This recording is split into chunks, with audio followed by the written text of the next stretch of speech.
All right, this is Uncle Ivan with another story for you this week. This one is more appropriately. I think I'm gonna just kind of, I know you've heard of like you've watched the Dave Chappelle show and you've seen with Charlie Murphy's True Hollywood Stories, and he talks about Rick James. And this is stories from the 13th Ward, true neighborhood stories from the 13th Ward, and could be called a crack story actually. If you're familiar with the drug crack. So back in the days, I was unfortunately I had a little experience doing some drugs, and I was I'm guilty of having had smoked crack before, and it is one of the stupidest things I've ever done. It is one of the stupidest drugs of all time, and it makes you do stupid shit. It is when you think about it. I think about a lot of things I did. Now it's fun. It's funny because I'm alive to tell the story. So here's one. Myself and a gentleman by the name of Monroe. God rest his soul. He's no longer with us. But Monroe, they used to call him Mun Rock. And if you're familiar with crack, you know they call crack rocks and all that shit. So his name was Mun Rock because he was so affiliated. He was so affiliated with crack that it was part of his name, Mun Rock. He, myself, and another young man by the name of Jesse. I'm just gonna say Jesse. I'm not gonna say his last name, but he's still around somewhere. But me and these three characters met up. I had already been on a somewhat of a day and a half binge by the time I run into these guys. I had been up for quite some time, and I had been doing the drugs, and I was not feeling too good. I was pretty paranoid and pretty sweaty and dirty and pretty scandalous and pretty pitiful, to tell you the truth. It was pretty pathetic. And I ran into these guys, and they were on the same mission that I was on. They were in the same state of mind, so we had a lot in common. We were crackheads in need of more crack, and we're grown men. I was well. I would think we were probably. I'm trying to think of how old I was. We were at least in our late 30s. Mid 30s. I would say mid 30s. Mid 30s. Maybe 35 or something like that.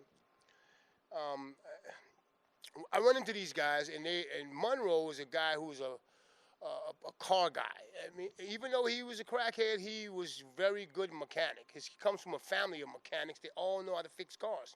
Now, Monroe always had a great car, no matter how deep down in the ditches and in the throes of the drug world he was in, he always had a good car. In this particular era, he had a 1972, I think it was a Cadillac. Maybe it was a Lincoln Continental, something like, but it was like a color like lime green or something like that, like so conspicuous, right? And so, matter of fact, I had heard stories of Monroe at one point. At his house, he had no electricity, but he'd have his car sitting in the front of the house with the lights on. That was the lights for his for his activities in his house. He'd have his car pull up on the on the side up to the door, and his lights would light up the house. So this is the kind of people I hung around with when you're doing this kind of crazy stuff. So we commenced to we hopped in the car, in Munrock's car, and we were riding around trying to figure out what we're going to do. What kind of plan can we come up with? So just fortunately, you know what? I happen to have a couple of checks in my pocket, some checks. I had a bank account previously that had money at some point in it, but at this point, they had no money in that account, but I had checks. So you know what? I'm going to go cash some checks. So I go to the drugstore, and I say, okay, I'm going to cash the check. I'm going to buy something. I'm going to buy a 24 pack of beer, case of beer, a few cartons of cigarettes, things that we could possibly sell, and get $25 over in addition to what I was purchasing, $25 cash. And that's and I would write the check for it, and I would get it. They took the check, they gave me the case of beer, they gave me the cartons of cigarettes, and they gave me the cash. We took the cigarettes and the beer, and we found Monroe knew a lot of mom and pops stores, like corner stores that he was familiar with, because he obviously had done things like this before. We went and sold the cigarettes and the beer to these little stores, and we would maybe scuffle up another $50. Added to the $25, we got a nice little enough crack to last us for the next hour, if that. So then we'd go and get the stuff, and then we'd the funny thing is, the first thing you want after you take a hit of crack is a cigarette and a beer.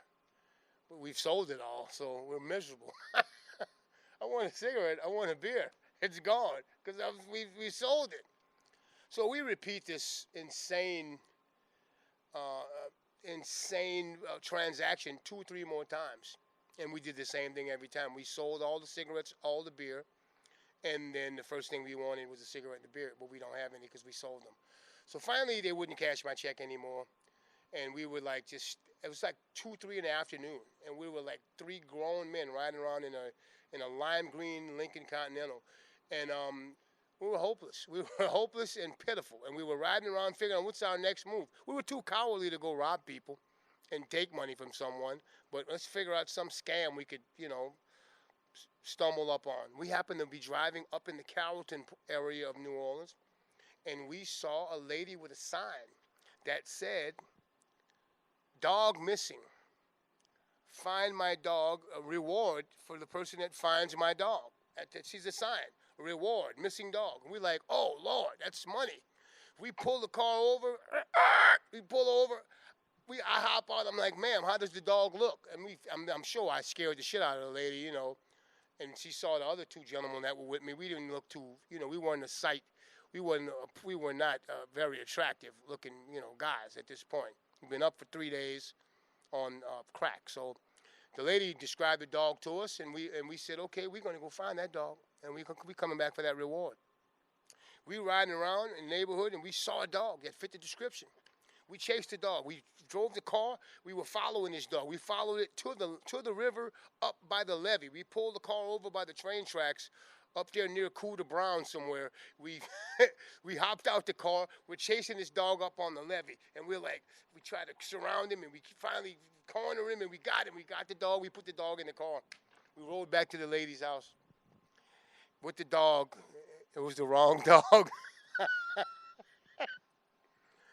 So then we politely kicked the dog out the car, and then we were just frustrated, and that was the end. That was the end of that run. That was the end of that run.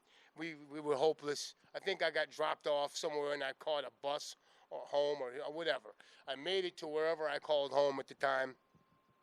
Long story short, flash forward. Now, this is probably around 1995 when this happened. Flash forward to 1998.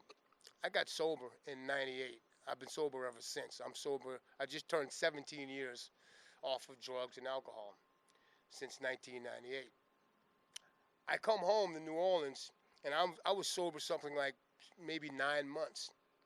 And I'm at my mom's house, and my mom shows me a paper clipping. She says, "Hey, don't you know these people in this paper, in this article in the paper, in the crime section?"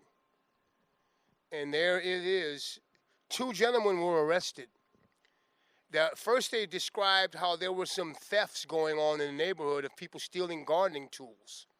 And there was one woman who had seen some suspicious-looking guy in her alleyway, and he claimed to be the gardener, but he was stealing her weed. He was stealing her leaf blower.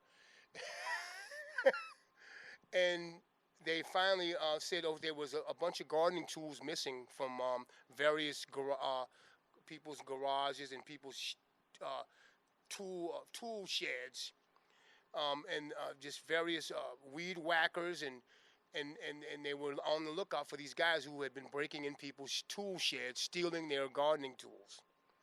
They saw a suspicious-looking car. It happened to be I think maybe a lavender Lincoln Continental, maybe in 1973, sitting 1 block from the 2nd District Police Station, with brand new boxes of a couple of weed whackers and some gardening tools. So that looked suspicious. So they went and they kind of cased out that car.